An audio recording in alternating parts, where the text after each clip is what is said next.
Hello guys, my name is Aman and welcome to my YouTube channel school fellow classes. और guys आज के इस video में हम बात करेंगे रिवर सिस्टम ऑफ इंडिया की। गाइज वैसे तो इंडिया का रिवर सिस्टम बहुत ज़्यादा वास्ट है।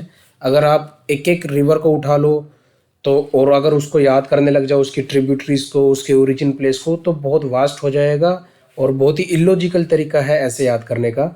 हम जो है रिवर सिस्टम ऑफ इंडिया एक सिस्टमेटिक वे में करेंगे और मैप्स के थ्रू हम जानेंगे कि कौन सी रिवर का ओरिजिन कहाँ पे है, उसकी ट्रिब्यूटरीज, कुछ अदर ट्रिवियल इंपॉर्टेंट और कुछ फैसिनेटिंग फैक्ट्स की बात करेंगे हम जो एग्जाम पॉइंट ऑफ व्यू से इम्पोर्टेंट है।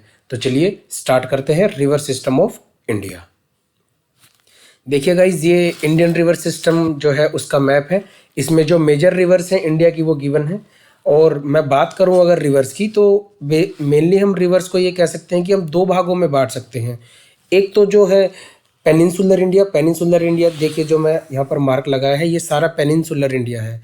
आई होप कि आपको पता होगा कि पेनिनसुला क्या होता है। पेनिनसुला लैंड की एक वो बॉडी होती है जो तीन तरफ से पानी से घिरी होती है। तो इंडिया एक पेनिनसुला है, तीन तरफ से पानी से घिरा हुआ है। और कुछ ऐसी नदियां हैं जो पेनिनसुलर इंडिया में बहती हैं और कुछ ऐसी नदियां हैं जो ये आप कह लीजिए नॉर्थ इंडिया बेसिकली यहाँ पर फ्लो करती है। और कुछ एक ऐसी नदियां हैं इम्पोर्टेंट जो एग्जाम पॉइंट ऑफ व्यू से इम्पोर्टेंट है, वो इधर ईस्ट इंडिया में फ्लो करती हैं। तो सबसे पहले हम नॉर्दर्न इंडिया की बात करेंगे। ये जो नॉर्थ इंडिया है हम इसकी बात करेंगे। उसके बाद हम पेनिनसुलर इंडिया की बात करेंगे, एक सिस्टमेटिक वे से आगे बढ़ेंगे और फिर लास्ट में हम ईस्ट इंडिया की बात करेंगे। तो चलिए गाइस फटाफट से इसको स्टार्ट करते हैं। मैं पहले इरेज कर देता हूँ, आप इसका स्क्रीनशॉट लेना चाहे तो ले सकते हैं। जैसा कि मैंने कहा था कि मैं पहले नॉर्थ इंडियन रिवर्स की बात करूंगा। तो नॉर्थ इंडियन रिवर्स में गाइस सबसे पहले नाम आता है reverse from mountain Kailash. Kailash पर्वत से जो नदियां निकलती हैं वो हैं तीन नदियां, एक इंडस, एक सतलुज और तीसरी है ब्रह्मपुत्र। ये तीनों नाम आपने बहुत अच्छे से याद रखने हैं। और अगर मैं मैप की तरफ चलूं तो ये जो चाइना है ये यहाँ पर ये तिब्बत है और तिब्बत के इधर ये माउंट कैलाश है इधर। और माउंट कैलाश से ही तीन नदियाँ निकलती हैं। एक है हमारी इंडस रिवर, ये यहाँ पर आप देख पा रहे होंगे। ये वाली जो नदी है ये इंडस रिवर है, ये इस तरीके से ये पाथ अपना फॉलो करती है। उसके बाद एक नदी और निकलती है यहाँ से जिसका नाम है क्या, सतलुज। ये देखिए सतलुज, ये यहाँ से ये पाथ अपनाती है और फिर यहाँ पे आकर के मिलती है। और उसके बाद एक तीसरी नदी और है जो कि माउंट कैलाश से ही निकलती है। चेमा युंगदुंग ग्लेशियर का नाम है, जो कि है ब्रह्मपुत्र। ब्रह्मपुत्र ये वाला रूट लेती है और फिर यहाँ से बांग्लादेश में जाती है और फिर बे ऑफ बंगाल में गिर जाती है। तो गाइज अगर बात करें हम इंडस रिवर की, इंडस रिवर में ये पाथ जो है इरेज कर देता हूँ। आई होप कि आपको पता चल गया होगा कि माउंट कैलाश से कौन कौन सी तीन नदियाँ निकलती हैं, एक इंडस, दूसरी सतलुज और तीसरी ब्रह्मपुत्र। सबसे पहले बात करते हैं इंडस रिवर की। बहुत इंपॉर्टेंट नदी है नॉर्थ इंडिया के लिए ये। इंडस रिवर को हम सिंधु नदी भी बोलते हैं, सिंधु रिवर भी बोलते हैं। जो हमारी सिंधु घाटी सभ्यता जो हुई थी वो इसी नदी के आसपास फली और फूली थी। इसका पाथ हम देख चुके हैं, इसका ओरिजिन हम देख चुके हैं कि माउंट कैलाश से ये निकलती है, जो कि कहाँ है, तिब्बत में, जो कि हम हिंदुओं का एक तीर्थ स्थल भी है। और आपने कमेंट सेक्शन में कमेंट करके बताना है कि अगर किसी यात्री को या किसी पिलग्रिम को अगर माउंट कैलाश की यात्रा करनी है तो उसके लिए कौन सा पास और कहाँ से उसको वो पास लेना पड़ेगा। वीडियो के लास्ट में मैं आपको ये बात बताऊंगा जो कि एग्जाम पॉइंट ऑफ व्यू से काफ़ी इंपॉर्टेंट है। तो चलिए पहले बात करते हैं इंडस रिवर की ट्रिब्यूटरीज की।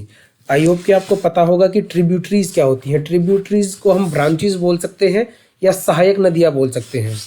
मतलब जैसे मैं अगर पीछे चलूँ तो ये देखिए जो इंडस जो रिवर है ये वाली, ये कहाँ ड्रेन होती है, अरेबियन सी में। और इसकी बहुत सारी सहायक नदियाँ हैं।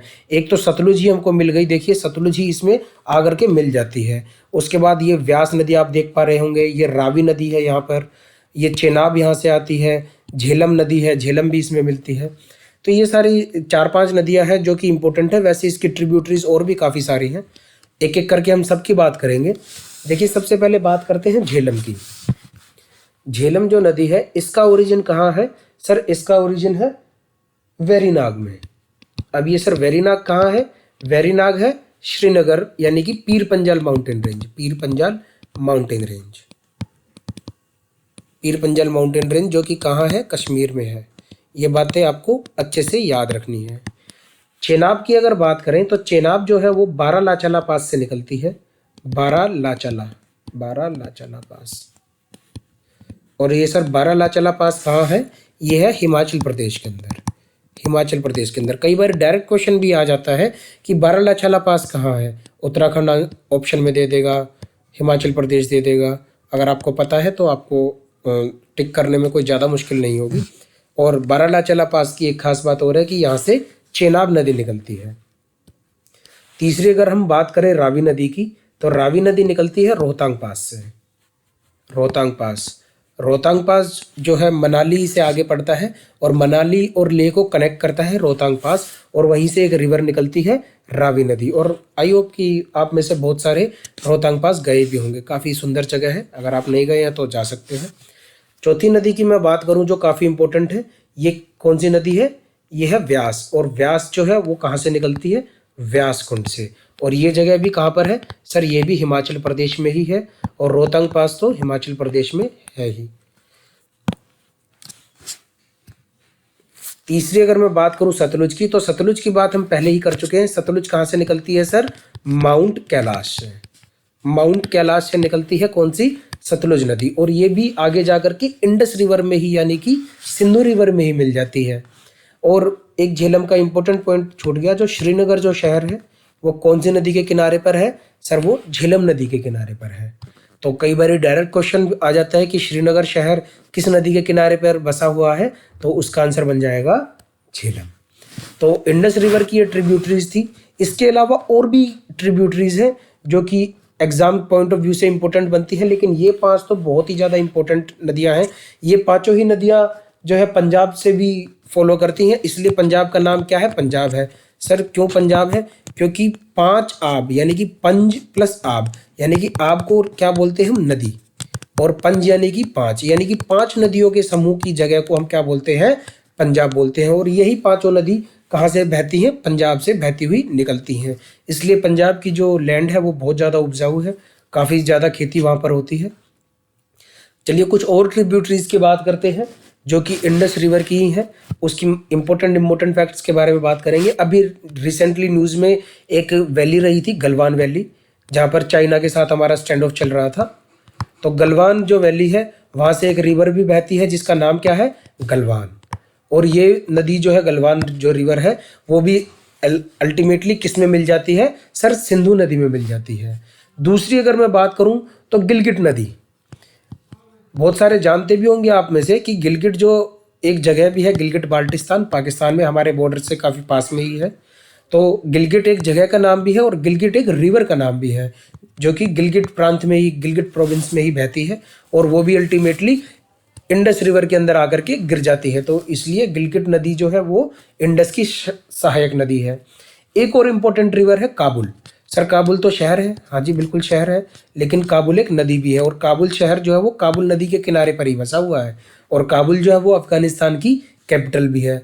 और काबुल एक रिवर भी है। और काबुल जो नदी है वो भी किसकी सहायक नदी है या किसके अंदर जाकर के गिरती है सर? वो भी सिंधु नदी के अंदर जाकर के गिरती है, इंडस नदी के अंदर जाकर के गिरती है। तो देखिए कितनी सारी इसकी ट्रिब्यूटरीज हो गई, झेलम, चेनाब, रावी, व्यास, सतलुज। ये तो आपको लाइन से एकदम याद रखना ही है, इनके ओरिजिन्स भी याद रखने हैं, और इनके बारे में इम्पोर्टेंट जो भी मैंने बातें बताई है वो भी आपको ध्यान रखनी है।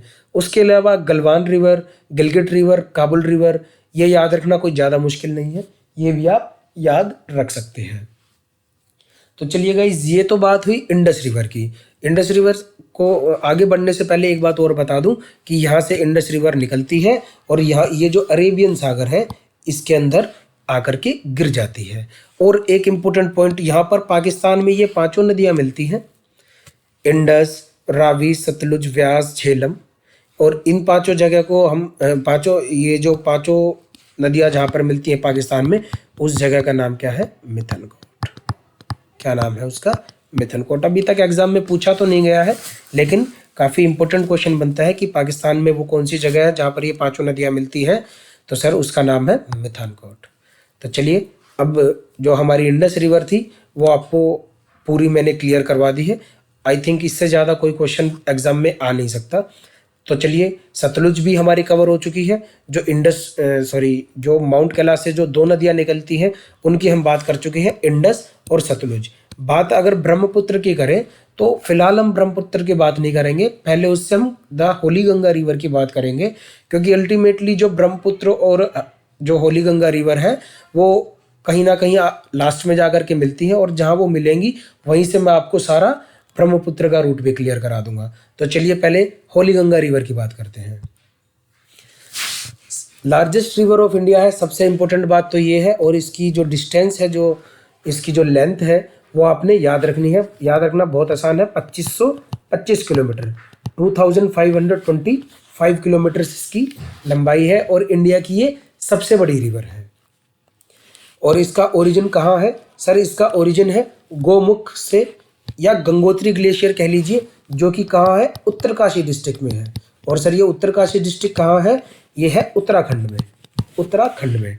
तो ये बातें आपने याद रखनी है। जो गंगा जो रिवर है वो कहाँ से निकलती है, ये देखिए पूरा आपके लिए मैप यहाँ पर तैयार है। ये उत्तराखंड है, आपको दिखाई दे रहा होगा, और यहाँ पर जो है ये वाली जो रिवर है ये होली गंगा रिवर है, और इसका ये रूट रहता है। ये एक बारी बांग्लादेश के अंदर भी एंटर करती है, और फिर लास्ट में बांग्लादेश से निकलने के बाद ये कहाँ जाती है?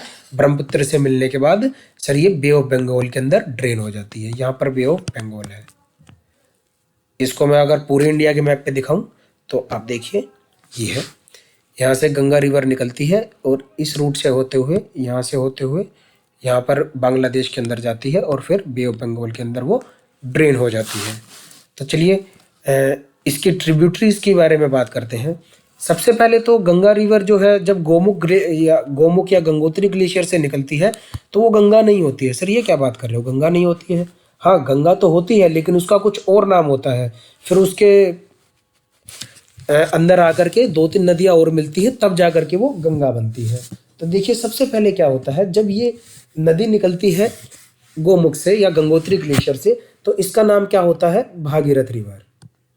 भागीरथ रिवर, या भागीरथी भी आप कह सकते हैं, भागीरथी रिवर। और भागीरथी जो रिवर है ये यहाँ से निकलती है। देखिए ये जो पॉइंट है मैप के अंदर, यहाँ से भागीरथी रिवर निकलती है, और यहाँ पर जो है भागीरथी देवप्रयाग में आकर के, देवप्रयाग भी उत्तराखंड के अंदर ये एक जगह है, अलकनंदा नदी से मिलती है। किससे मिलती है? अलकनंदा। अलकनंदा भी एक रिवर है जो कि कहाँ से निकलती है? बद्रीनाथ से निकलती है। तो भागीरथी रिवर गोमुख से निकलती है, और अलकनंदा रिवर जो है बद्रीनाथ से निकलती है। और ये दोनों रिवर हैं, भागीरथी और अलकनंदा, ये आपस में कहाँ मिलती है? सर ये मिलती हैं देवप्रयाग में। कहाँ मिलती हैं? देवप्रयाग में। देवप्रयाग एक जगह है उत्तराखंड के अंदर ही, देवप्रयाग के अंदर ये मिलती हैं दोनों नदियाँ, और वहाँ से एक नदी ये बन जाती है जिसका नाम है क्या? Ganga, the Holi Ganga river. ये एक बार मैं इरेज कर रहा हूँ। उससे पहले मैं आपको एक बात और बता दूँ। ये जो अलकनंदा रिवर जो है, जो कि कहाँ से निकलती है? सर बद्रीनाथ से निकलती है, ठीक है। अलकनंदा रिवर जो है बद्रीनाथ से निकलती है। कहाँ से? बद्रीनाथ से। और ये मिलती है किसको? भागीरथी रिवर को देवप्रयाग पे। लेकिन अलकनंदा रिवर जो है, इससे भी पहले, देवप्रयाग से पहले एक रुद्रप्रयाग नाम से जगह है, रुद्रप्रयाग, जो कि उत्तराखंड के अंदर ही है। उत्तराखंड के अंदर ये नदी किससे मिलती है? ये नदी मिलती है मंदाकिनी से, मंदाकिनी से। और मंदाकिनी अपने आप में कहाँ से निकलती है? केदारनाथ से। ये रिवर्स आपको इसी तरीके से याद रखनी है, इनका ओरिजिन भी याद रखना है, और ये कौन सी नदी किससे कहाँ पर मिलती है। तो देखिए एक बारी मैं आपको फिर से क्लियर करा दूं। मंदाकिनी जो है रुद्रप्रयाग में अलकनंदा से मिलती है, और वहाँ से ये दोनों मिल करके एक नदी बन जाती है, अलकनंदा ही। और अलकनंदा जो है वो मिलती है भागीरथी से। कहाँ पर? देवप्रयाग में, जहाँ से एक नदी बन जाती है गंगा। और खुद जो है भागीरथी रिवर वो गोमुख से निकल करके आई होती है, जो कि देवप्रयाग में किसको मिलती है? अलकनंदा को। और अलकनंदा रुद्रप्रयाग में मंदाकिनी को मिलती है। तो ये जो है आपको याद रखना है, थोड़ा सा ट्रिकी जरूर है, लेकिन आप एक दो बारी वीडियो को देखेंगे तो आपको अच्छे से क्लियर हो जाएगा। अब गंगा रिवर की बात करते हैं। ये तो कुछ ट्रिब्यूटरीज हुई गंगा रिवर की, जो स्टार्टिंग में ही गंगा से मिल जाती हैं, लेकिन बाद में और भी बहुत सारी नदियां हैं जो होली गंगा को आकर के मिलती हैं, वो हम इस मैप में देखेंगे। ये पहले मैं इरेज कर देता हूँ गंगा का पाथ। ये जो डार्क ब्लू जो है ये गंगा का पाथ है। इसकी सबसे इम्पोर्टेंट जो है ट्रिब्यूटरी है वो हम सभी को पता है, वो क्या है, यमुना रिवर। यमुना रिवर। और अभी अभी हम अलकनंदा और मंदाकिनी की तो बात कर ही चुके हैं, और यमुना की बात अभी हम अलग से करेंगे, लेकिन उससे पहले 4-5 ट्रिब्यूटरीज जो और इम्पोर्टेंट है वो भी मैं आपको बता देता हूँ। घग्गर रिवर जो है वो भी इसकी ट्रिब्यूटरीज है, आपको याद रखनी है। सोन नदी आपको याद रखनी है, और इसका ओरिजिन भी आपको याद रखना है। ये कहाँ से निकलती है, अमरकंटक से। अमरकंटक कहाँ है सर, अमरकंटक है मध्य प्रदेश के अंदर। एक नदी और भी निकलती है मध्य प्रदेश से, जो कि मैं बाद में डिस्कस करूंगा। अभी हम गंगा की ट्रिब्यूटरीज की बात कर लेते हैं। उसके बाद है Kosi river, KOSI, Kosi river. Kosi river को सोरो ऑफ बिहार कहा जाता है। क्यों? क्योंकि कोसी रिवर की वजह से बिहार के अंदर हर साल बाढ़ आ जाती है, तो जिससे फसलों का नुकसान भी होता है और जान और माल का नुकसान भी होता है। तो ये एक नंबर में अपने आप में इंपॉर्टेंट क्वेश्चन है कि सोरो ऑफ बिहार किस नदी को कहा जाता है सर, कोसी रिवर को। और कोसी एक गंगा की ट्रिब्यूटरी भी है। कोसी के बाद अगर मैं बात करूं गोमती की, गोमती नदी जो है बहुत इंपॉर्टेंट है, इसके ऊपर भी क्वेश्चंस आ सकते हैं। लखनऊ इस नदी के शहर मतलब इस नदी के किनारे पर बसा हुआ है। कौन सा शहर, लखनऊ। कौन सा, लखनऊ। और गोमती को एक दूसरे नाम से भी जाना जाता है, वशिष्ठ की बेटी। किसकी बेटी, वशिष्ठ की बेटी, VASHIST, वशिष्ठ की बेटी। आपने ये सारे पॉइंट्स याद रखने हैं। गोमती जो नदी है इसके किनारे पर कौन सा शहर है सर, लखनऊ। और गोमती का एक निकनेम भी है जिसको हम क्या बोलते हैं, वशिष्ठ की बेटी। और ये भी एक गंगा की ट्रिब्यूटरी है। चलिए और बात करते हैं। एक इम्पोर्टेंट रिवर और भी है जो गंगा की ट्रिब्यूटरी है, और उसका नाम है दामोदर। क्या नाम है उसका, दामोदर। और दामोदर रिवर को सोरो ऑफ बंगाल कहा जाता है। ये भी अपने आप में एक नंबर के अंदर बहुत इंपॉर्टेंट क्वेश्चन है, सोरो ऑफ बंगाल। सोरो ऑफ बंगाल किस नदी को बोला जाता है सर, दामोदर रिवर को। और दामोदर जो रिवर है वो किससे मिलती है आगे जाकर के, किसकी ट्रिब्यूटरीज है, वो है सर गंगा रिवर की। किसकी, गंगा रिवर की। तो ये तो थी कुछ इंपॉर्टेंट ट्रिब्यूटरीज। यहाँ पर जो एक एक नंबर में जो इंपॉर्टेंट क्वेश्चंस बन सकते थे वो मैंने आपको बता दिए। वैसे इसकी ट्रिब्यूटरीज और भी हैं, काफ़ी सारी हैं, लेकिन अभी इंपॉर्टेंट यही है। अगर इसकी ट्रिब्यूटरीज की बात करने लग जाए तो एक अलग से वीडियो बनानी पड़ेगी। अभी मैं फिलहाल इसको इरेज करता हूँ और बात करेंगे हम यमुना रिवर की। यमुना रिवर को अलग से समझना बहुत ज़रूरी है, क्योंकि इसके काफ़ी सारे इंपॉर्टेंट पॉइंट बनते हैं। ओरिजिन बनता है, इसके किनारे पर कौन कौन से शहर हैं, इसका पाथ क्या रहता है। देखिए बात अगर हम करें यमुना की, तो यमुना जो है वो भी उत्तराखंड से ही निकलती है, और इसका नाम याद रखना बहुत इजी है। यमुना कहाँ से निकलती है, यमुनोत्री ग्लेशियर से। यमुना कहाँ से निकलती है, यमुनोत्री ग्लेशियर से ही निकलती है, जो कि कहाँ है, उत्तराखंड के अंदर है।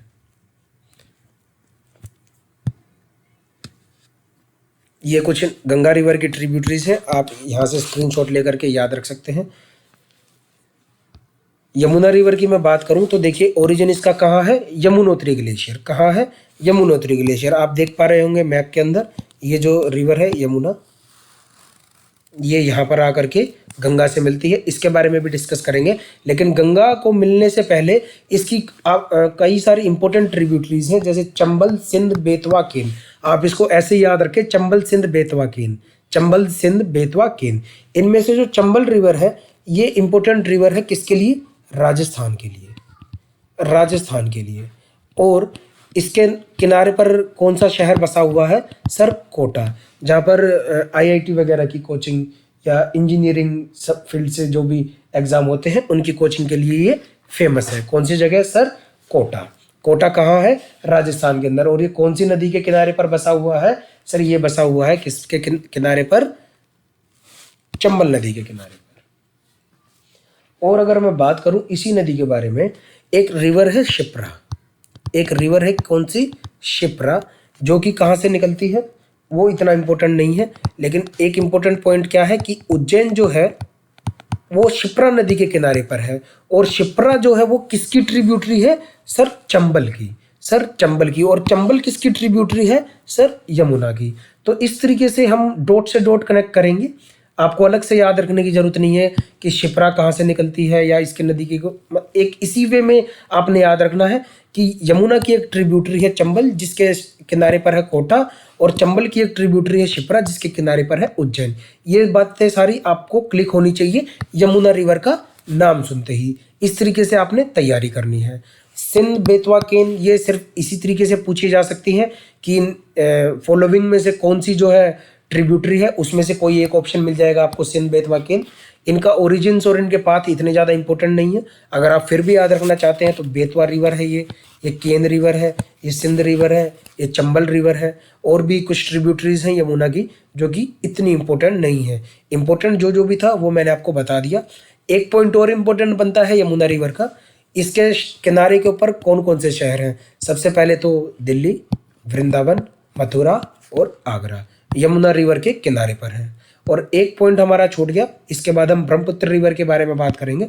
ब्रह्मपुत्र रिवर के ऊपर बात करने से पहले ये एक हमारा पॉइंट छूट गया था, CTs on the banks of Ganga river. आप इसका स्क्रीनशॉट ले लीजिए और उसके साथ साथ आपने याद भी करना है। देखिए गंगा रिवर जो है उसका most of the part UP में है, कुछ बिहार में भी है, और वैसे तो उत्तराखंड के अंदर भी है, और बांग्लादेश के अंदर भी ये रिवर जाती है, और जो है वेस्ट बंगाल के अंदर भी ये रिवर जाती है। लेकिन मोस्ट पार्ट इसका यूपी में ही है और काफ़ी पार्ट इसका बिहार में भी है। तो बिहार की जो राजधानी है पटना, भागलपुर को हम सिल्क सिटी के नाम से जानते हैं। इंपॉर्टेंट क्वेश्चन बनता है, क्वेश्चन आ जाएगा सिल्क सिटी कौन सी है? भागलपुर। यहाँ पर रेशम का काम होता है। मुंगेर, गाजीपुर, मिर्ज़ापुर, वाराणसी, हरिद्वार, ऋषिकेश, प्रयागराज जो है ये इलाहाबाद का नया नाम है। और मैं अगर बात करूं गंगा और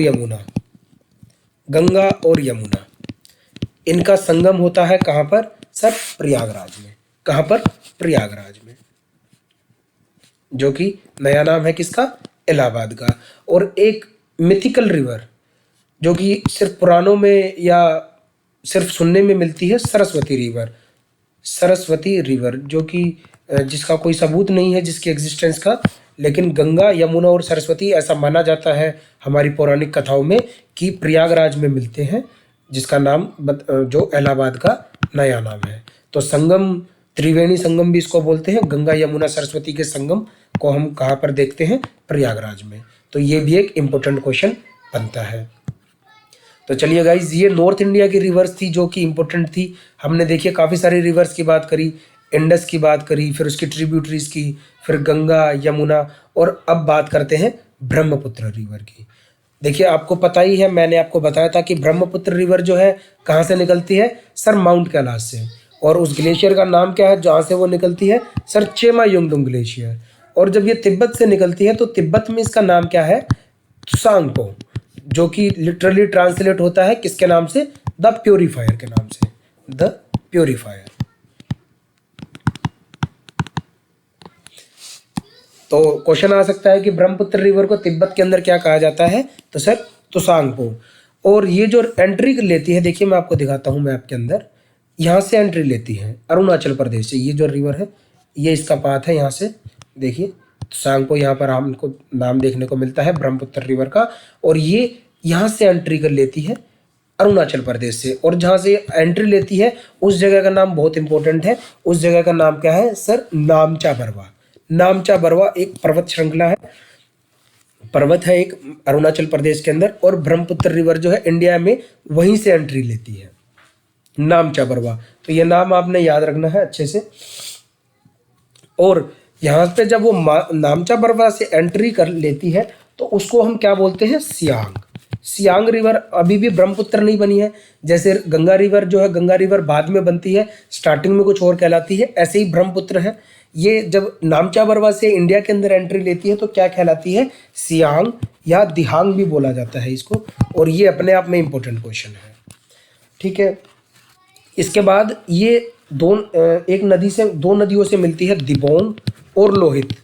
दिबोंग एंड लोहित रिवर से मिलती है, जो कि इसकी क्या है? ट्रिब्यूटरीज है दोनों ही, आपने नाम याद रखना है।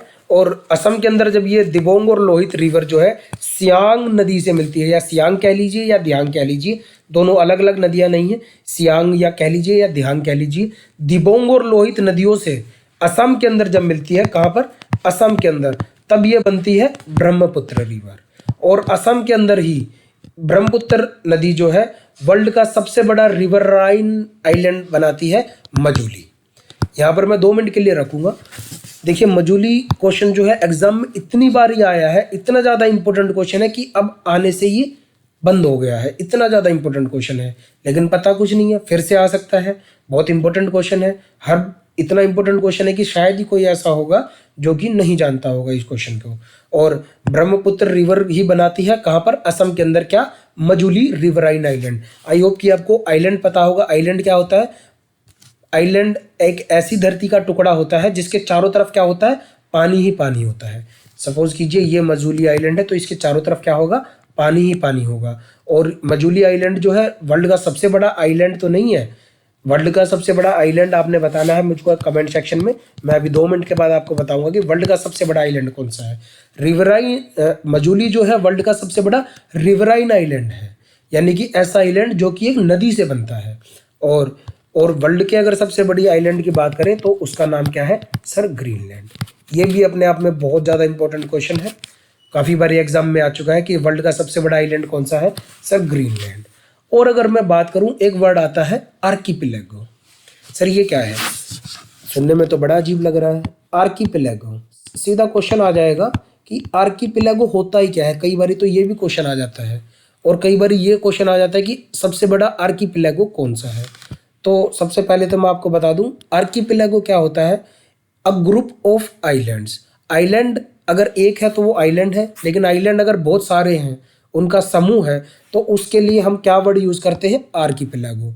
कई बार क्वेश्चन ऐसे आ जाता है, group of islands is called, option आ जाएंगे, उनमें से एक होगा आर्कीपेलागो, जो कि ठीक होगा। वर्ल्ड का सबसे बड़ा आर्कीपेलागो कौन सा है? ये अपने आप में बहुत इंपॉर्टेंट क्वेश्चन है सर, इंडोनेशिया। इंडोनेशिया इंडोनेशिया जो है करीब करीब मुझे फैक्चुअली एकदम से ध्यान नहीं है, शायद 18,000 आइलैंड्स का, आप ये फैक्ट एक बार चेक कर लेना। 18,000 आइलैंड्स का जो समूह है वो कहाँ है, इंडोनेशिया में। और समूह को, आइलैंड्स के समूह को हम क्या बोलते हैं, आर्कीपेलागो। तो सबसे बड़ा आर्कीपेलागो क्या है, इंडोनेशिया। तो चलिए वापस से ब्रह्मपुत्र नदी के अंदर आते हैं। हमने बात की थी मजूली रिवराइन आइलैंड की। मजूली जो है कौन सी नदी बनाती है सर, ब्रह्मपुत्र बनाती है। असम में एक जगह है धुबरी, धुबरी से ये बांग्लादेश के अंदर एंट्री लेती थी। बांग्लादेश के अंदर एंट्री लेने के बाद बांग्लादेश में जो लोग हैं इसको क्या बोलते हैं सर, एक बार मैं इरेज कर देता हूँ, ऐसे समझ नहीं आएगा आप लोगों को।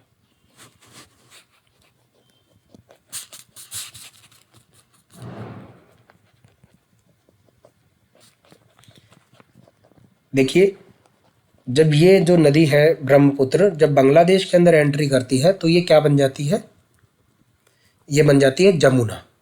यमुना नहीं, क्या बनती है, जमुना, JAMUNA, जमुना।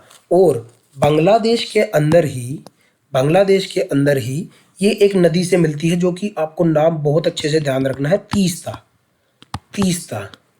तीस्ता नदी अब कहाँ से निकलती है, ये सिक्किम से आती है, सिक्किम से ये नदी निकलती है तीस्ता। और बांग्लादेश के अंदर किससे मिलती है, वैसे तो ब्रह्मपुत्र ही है, लेकिन बांग्लादेश के अंदर इसको क्या बोला जाता है, जमुना। तो तीस्ता जो है जमुना, यानी कि कह लीजिए आप ब्रह्मपुत्र की एक बहुत ही इंपॉर्टेंट ट्रिब्यूटरी है। और बहुत ही इंपॉर्टेंट क्वेश्चन यहाँ पर ये बनता है कि जमुना, या फिर यूँ कह लीजिए कि ब्रह्मपुत्र जो नदी है बांग्लादेश में पहुंचने के बाद क्या कहलाती है, जमुना। और किस नदी से मिलती है, तीस्ता। और तीस्ता नदी से मिलने के बाद मैंने आपको बताया था जो गंगा रिवर है वो भी बांग्लादेश के अंदर एंट्री लेती है। और बांग्लादेश के अंदर जैसे ब्रह्मपुत्र को जमुना बोलते हैं, गंगा को हम क्या बोलते हैं, पद्मा। हम नहीं, मतलब बांग्लादेश के जो लोग हैं बांग्लादेशी, वो गंगा रिवर को क्या बोलते हैं, जमुना बोलते हैं। और गंगा को क्या बोलते हैं, पद्मा बोलते हैं, ब्रह्मपुत्र को जमुना बोलते हैं। और ये दोनों नदियां जब मिलती हैं बांग्लादेश के अंदर ही, पद्मा प्लस जमुना, यानी कि पद्मा और जमुना मिलकर के एक नई नदी बनाती हैं, जिसका नाम क्या है, मेघना। जिसका नाम क्या है, मेघना। और फाइनली ये मेघना जो रिवर है ये कहाँ ड्रेन आउट हो जाती है? बे ऑफ बंगाल के अंदर, बे ऑफ बंगाल के अंदर। तो ये था गाइज जो नॉर्थ इंडिया की इंपॉर्टेंट रिवर्स थी, उनके इंपॉर्टेंट फैक्ट्स, इंपॉर्टेंट पॉइंट्स। और अभी भी ये ख़त्म नहीं हुआ है, एक चीज़ मैं आपको बतानी भूल गया, ये तो ट्रिब्यूटरीज हैं, ये तो आपको याद रखनी ही है। तीस्ता रिवर जैसे मैंने आपको बताई थी, सुभानश्री बताई थी, ल्हासा रिवर ये इंपॉर्टेंट रिवर है। ये ल्हासा जो रिवर है ये तिब्बत से निकलती है और ल्हासा जो है तिब्बत की कैपिटल भी है। लोहित रिवर के बारे में हम बात कर ही चुके हैं, दिबांग के बारे में बात कर चुके हैं। मानस एक इसकी इंपॉर्टेंट ट्रिब्यूटरीज है। सारी याद रखना चाहें तो सारी भी याद रख सकते हैं, लेकिन जिन पे मैंने टिक मार्क लगाया है वो तो एक्सट्रीमली इंपॉर्टेंट है, वो तो आपको याद रखनी ही है। और टॉपिक ख़त्म करने से पहले मैं आपको एक चीज़ और बताऊंगा कि जो गंगा रिवर है, गंगा रिवर जैसे ब्रह्मपुत्र वर्ल्ड का सबसे बड़ा रिवराइन आइलैंड बनाती है, ऐसे ही गंगा रिवर जो है एक डेल्टा बनाती है जिसका नाम क्या है? Sundarban. Sundarban delta, Sundarbans delta. Delta जो है अपने आप में एक अलग से एक टॉपिक है, समझाने जाएं तो काफ़ी लंबा चौड़ा टॉपिक है, लेकिन इन शॉर्ट बता देता हूं कि जो गंगा जो रिवर है डेल्टा बनाती है, मतलब एक डिस्ट्रीब्यूटरीज जो होती है वो नदी को समुद्र में गिरने से पहले, जैसे ये बंगाल की खाड़ी में जो गिरती है ये नदी, उससे पहले क्या होती है, ये फैल जाती है, स्प्रेड आउट हो जाती है, स्प्रेड आउट हो जाती है नदी बे ऑफ बंगाल में या कहीं पर भी गिरने से पहले, ऐसा फिनोमिना होता है। और जब ये स्प्रेड आउट होती है तो बीच में जो लैंड बच जाती है या फिर बीच में जहाँ पानी का बहाव कम होता है, जहाँ पर क्रॉप्स या प्लांटेशन उगना संभव है, वहाँ पर जब प्लांटेशन होती है नेचुरली तो बहुत ज़्यादा डाइवर्सिफाइड वो प्लांटेशन होती है, बहुत ज़्यादा डाइवर्सिफाइड, बहुत अच्छी या मेडिसिन पर्पस के लिए जो पौधे होते हैं वो वहाँ पर लगते हैं, और भी कई सारी इंपॉर्टेंट चीज़ें वहाँ पर गंगा रिवर जो डेल्टा है, सुंदरबंस डेल्टा, वहाँ पर होती हैं। ये आपने इंटरनेट पे सर्च करना है तो आपको काफ़ी अच्छी यहाँ पर जानकारी मिलेगी। तो सुंदरबंस जो है वो सबसे बड़ा, वर्ल्ड का सबसे बड़ा डेल्टा है। और सुंदरबंस डेल्टा कौन सी नदी बनाती है? गंगा रिवर बनाती है। और एक पॉइंट लास्ट मिस हो गया, जो गंगा रिवर की जो डिस्ट्रीब्यूटरी है, यानी कि गंगा रिवर को जो डिस्ट्रीब्यूट करती है कोलकाता के अंदर, वो कौन सी नदी है? Sir Hooghly river. और कोलकाता जो शहर है वो कौन सी नदी के ऊपर है? सर कोलकाता रिवर, हुगली नदी के ऊपर। और हुगली जो है वो डिस्ट्रीब्यूटरी है किसकी? गंगा की। किसके अंदर? वेस्ट बंगाल में। और हुगली के किनारे पर कौन सा शहर है? सर कोलकाता। ये था टॉपिक। और इसके बाद जो है बात करेंगे हम पेनिनसुलर जो रिवर है इंडिया की, उनके बारे में, लेकिन वो टॉपिक है हमारा नेक्स्ट वीडियो के लिए। अभी फ़िलहाल इस वीडियो में इतना ही। नेक्स्ट वीडियो जब तक नहीं आ जाता आप यही वीडियो देखिए, अपना ख्याल रखिए। Goodbye and take care.